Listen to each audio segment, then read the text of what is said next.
नमस्कार, हिंदी खबर देख रहे हैं आप और आपके साथ मैं हूं मोनिका सिंह। हरियाणा का 60वां स्थापना दिवस, सीएम सैनी ने प्रदेशवासियों को शुभकामनाएं दी हैं। 60वें हरियाणा दिवस पर सीएम सैनी का संदेश। मुख्यमंत्री सैनी का प्रदेश की जनता को खास संदेश, क्या कुछ कहा है उन्होंने, सुन लेते हैं। आज 6 परमादरणीय बुजुर्गों, माताओं, बहनों, भाइयों और प्यारे बच्चों, मैं 60वें हरियाणा दिवस पर आप सबको हार्दिक बधाई देता हूं। आज हम सब के लिए गर्व का दिन है। आज 6 दशकों के श्रम, साधना और सफलताओं की गाथा का उत्सव है। हरियाणा भले ही भारतीय गणतंत्र के मानचित्र पर 17वें राज्य के रूप में 1 नवंबर 1966 को अस्तित्व में आया, परंतु आदिकाल से ही हरियाणा की देवधरा भारत माता का विशिष्ट आभूषण रही है। वैभव, समृद्धि, ज्ञान तथा धन धान्य से भरपूर इस भूमि पर भारतीय सभ्यता फली फूली तथा मनीषियों ने वैदिक संस्कृति की रचना की है। महाराजा कुरुस ने कुरुक्षेत्र में स्वर्ण मंडित हल चलाकर कृषि युग का शुभारंभ किया। वहीं भगवान श्री कृष्ण ने कर्म योग का अमर संदेश इसी धरा से दिया। यह अत्यंत सुखद संयोग है कि 2 सप्ताह पहले ही आपकी सरकार ने जन सेवा के 11 वर्ष पूरे किए हैं। हमने इन 11 वर्षों में माननीय प्रधानमंत्री श्री नरेंद्र मोदी जी के कुशल मार्गदर्शन में उनके मूल मंत्र सबका साथ, सबका विकास, सबका विश्वास और सबका प्रयास को पूरी तरह साकार किया है। भाइयों बहनों, जब वर्ष 1966 में हरियाणा बना तब हमारे पास सीमित संसाधन थे। हमें इसी दुर्दशा से निकलने के लिए हमारे विजनरी नेताओं ने कड़ा संघर्ष कर हरियाणा राज्य बनवाया। मैं हरियाणा के निर्माण में योगदान करने वाले उन सभी महानुभावों को नमन करता हूं। जब हरियाणा बना उस समय लोग कहते थे कि इतना छोटा और पिछड़ा हुआ राज्य शायद ही कभी सफल हो पाएगा, लेकिन हमारे मेहनतकश किसानों, जवानों और कामगारों ने उस चुनौती को अवसर में बदल दिया। मैं उन सभी कर्मयोगियों को नमन करता हूं। उनकी तपस्या, मेहनत और दूरदर्शिता से आज हरियाणा देश के अग्रणी राज्यों में गिना जाता है। जब हम प्रदेश की 59 वर्षों की विकास यात्रा के इतिहास का अवलोकन करते हैं तो हम पाते हैं कि प्रदेश के विपन्नता से संपन्नता और बदहाली से खुशहाली की अनेक मंजिलें तय की हैं। साथियों, हरियाणा देश के क्षेत्रफल का मात्र 1.34% और जनसंख्या का 2.09% है, लेकिन आज देश की जीडीपी में हमारा योगदान 3.6% है। हमारी प्रति व्यक्ति आय बड़े राज्यों में सर्वाधिक लगभग 3,53,000 रुपये है, जबकि 1966 में यह मात्र 343 रुपये थी। उस समय हमारा निर्यात मात्र 4 करोड़ 50 लाख रुपए का था, जो बढ़कर अब 2,75,000 करोड़ रुपए को पार कर गया है। प्रति व्यक्ति जीएसटी संग्रह में हम बड़े राज्यों में अग्रणी हैं।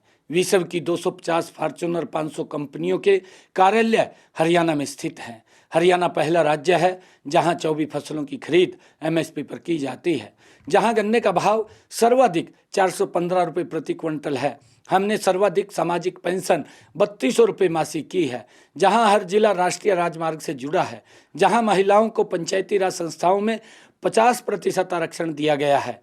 भाइयों बहनों, हम अपने कृषि वैज्ञानिकों और किसानों के आभारी हैं, जिनकी प्रतिभा और परिश्रम से हरियाणा आज खाद्यान्न उत्पादन में अग्रणी है।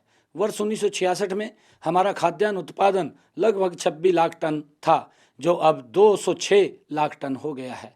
पशुपालन की बात करें तो हरियाणा अपनी मुर्रा भैंसों और साहिवाल गायों से दूध दही की नदियां बहाने वाला प्रदेश है। वर्ष 1966 में जिस प्रदेश में सड़क, बिजली और पानी के साधन ना मात्र के थे, अब हर गांव पक्की सड़क से जुड़ा हुआ है। अब 86% गांव व ढाणी भी 24 घंटे 7 दिन बिजली की रोशनी से जगमगा रहे हैं। राज्य के हर घर में नल से जल पहुंच रहा है। सिंचाई के लिए पर्याप्त, इसी कारण कम बारिश होने पर भी यहाँ सूखे के हालात पैदा नहीं होते।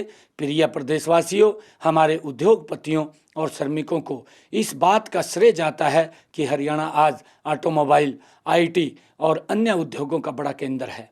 हमारे इंजीनियर और योजनाकार सराहना के पात्र हैं। जिन्होंने यहाँ बहुत ही उत्तम व अत्याधुनिक इंफ्रास्ट्रक्चर विकसित किया है। आज यहाँ चमचमाते चौड़े राजमार्ग, एक्सप्रेसवे, रेल मार्ग व मेट्रो का जाल बिछा है। उन पर बने अनेक ओवरब्रिज व फ्लाईओवर जनता का जीवन सुगम बना रहे हैं। हमने औद्योगिक विकास को गति देने के लिए ईज ऑफ डूइंग बिजनेस का इकोसिस्टम तैयार किया है। हमारी प्रोत्साहन योजनाओं का परिणाम है कि प्रदेश में पिछले 11 सालों में 12,20,872 सूक्ष्म, लघु एवं मध्यम उद्योगों का पंजीकरण हुआ है। इनमें 28,377 करोड़ 59 लाख रुपए का निवेश हुआ है। हरियाणा स्टार्टअप नीति 2022 के तहत आज राज्य में 9,500 से अधिक स्टार्टअप्स हैं। प्रदेश में 19 यूनिकॉर्न कंपनियां हैं। भाइयों बहनों, शिक्षा की बात करें तो यहाँ आधुनिक शिक्षा के हर संकाय और विषय की शिक्षा देने के लिए अनेक विश्व स्तरीय शिक्षण संस्थान खुल चुके हैं, जहाँ दूसरे राज्यों के विद्यार्थी भी पढ़ने आते हैं। हम अपने युवाओं की देशभक्ति और वीरता को सलाम करते हैं। हमारे असंख्य वीरों ने देश की रक्षा के लिए अपने प्राणों की आहुति दी है। खेलों में भी हमारे युवाओं ने अंतर्राष्ट्रीय प्रतियोगिताओं में पदक जीतकर देश व प्रदेश का नाम रोशन किया है। युवाओं को बिना खर्ची, बिना पर्ची के सरकारी नौकरियां देने की हमारी नीति की देश भर में चर्चा है। हरियाणा देश का पहला राज्य है जिसने नई राष्ट्रीय शिक्षा नीति को लागू किया है। भाइयों बहनों, इस अवसर पर मैं हरियाणा प्रदेश की महिलाओं की कर्मठता का जिक्र नहीं करूंगा तो इस 59 साल की गाथा अधूरी ही रह जाएगी। राज्य के चहुमुखी विकास में महिलाओं की बराबर की भूमिका रही है। वे परंपरागत रूप से कृषि, पशुपालन और घरेलू उद्योगों के जरिए प्रदेश की अर्थव्यवस्था में उल्लेखनीय योगदान करती आई हैं।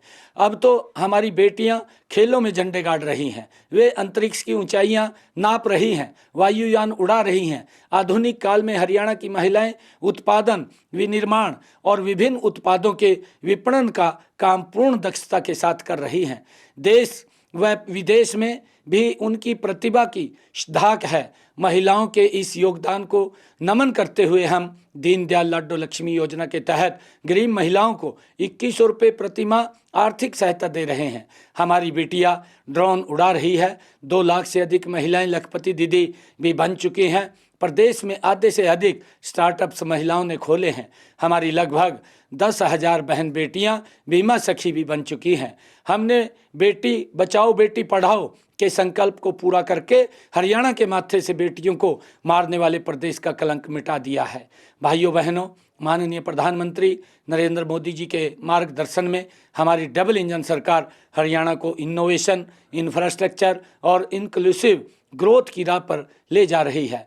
हमारी डबल इंजन सरकार के चलते विकास की गति भी दोगुनी हो गई है। इसी का परिणाम है कि हमने संकल्प पत्र में 217 में से 47 वादों को 1 साल में ही पूरा कर दिया है। हम पंडित दीनदयाल उपाध्याय जी के अंत्योदय के दर्शन पर चलते हुए हर गरीब के उत्थान के लिए प्रतिबद्ध हैं। इस दिशा में अनुसूचित जातियों के आरक्षण को 2 वर्गों में बांटकर अब तक वंचित रह गए लोगों को उनका अधिकार दिया है। पिछड़े वर्ग की क्रीमीलेयर की वार्षिक आय सीमा 6 लाख से बढ़ाकर 8 लाख रुपए की गई है। पीएम सूर्य घर योजना में गरीबों को बिजली के बिल से राहत मिली है। प्रदेश में आयुष्मान भारत चिरायु योजना के तहत 1,34,00,000 गरीब लोगों को सालाना 5 लाख रुपए तक का इलाज मुफ्त मिल रहा है। हमने 70 साल से अधिक आयु के बुजुर्ग के लिए आयुष्मान भारत योजना के तहत 5 लाख रुपए सालाना की मुफ्त इलाज सुविधा शुरू की है। हमने पंचायतों व पालिकाओं की भूमि पर 20 साल से अधिक समय से काबिज परिवारों को मालिकाना हक देने का प्रावधान किया है। दयालु योजना, हैप्पी योजना, हर घर हर गृहिणी योजना, मुख्यमंत्री विवाह सगुन और कितनी ही ऐसी योजनाएं हैं जिनसे गरीबों का जीवन स्तर ऊपर उठा है। प्रिय प्रदेशवासियों, हम हेल्दी इंडिया बनाने में माननीय प्रधानमंत्री जी द्वारा शुरू किए गए फिट इंडिया मूवमेंट को सफल बनाने के लिए संकल्पबद्ध हैं। इस लक्ष्य के लिए हेल्थ इंफ्रास्ट्रक्चर सुदृढ़ बनाया जा रहा है। हम हर जिले में एक से बढ़ रहे हैं। प्रदेश में मेडिकल कॉलेजों की संख्या भी 6 से बढ़कर 17 हो गई है। अब इनमें MBBS की सीटों की संख्या 700 से बढ़कर 2385 हो गई है। किडनी रोग से पीड़ित रोगियों को मुफ्त डायलिसिस की सेवाएं सभी नागरिक जिला अस्पतालों व मेडिकल कॉलेजों में दी जा रही हैं। भाइयों और बहनों, आज हरियाणा समृद्धि की एक नई परिभाषा लिख रहा है। प्रदेश में इंफ्रास्ट्रक्चर का तेजी से विकास हुआ है। माननीय प्रधानमंत्री जी ने 14 अप्रैल 2025 को महाराजा अग्रसेन हवाई अड्डे के टर्मिनल 3 की आधारशिला रखी है। साथ ही हिसार से अयोध्या, चंडीगढ़, दिल्ली, जयपुर की फ्लाइट का संचालन भी किया जा चुका है। सड़कों के सुधार के लिए हमने प्रादेशिक सड़क उत्थान परियोजना शुरू की है। इसके तहत 4,827 करोड़ रुपए की लागत से 9,410 किलोमीटर लंबी सड़कों की मरम्मत एवं उत्थान का काम किया जा रहा है। हाल ही में माननीय प्रधानमंत्री जी ने 1,069 करोड़ रुपए से निर्मित रेवाड़ी बाईपास का उद्घाटन किया है। इसमें 2,000 करोड़ रुपए की लागत वाले सोनीपत और बहादुरगढ़ के लिए 2 नए 4 लेन संपर्क मार्ग शामिल हैं। भाइयों बहनों, हमारा लक्ष्य है हरियाणा का संतुलित विकास, चाहे वह शहर हो या गांव, गरीब हो या अमीर, हर किसी को विकास का लाभ मिले। आज मैं आप सबसे आह्वान करता हूं कि हम सब मिलकर हरियाणा को विकास की नई ऊंचाइयों पर पहुंचाएं।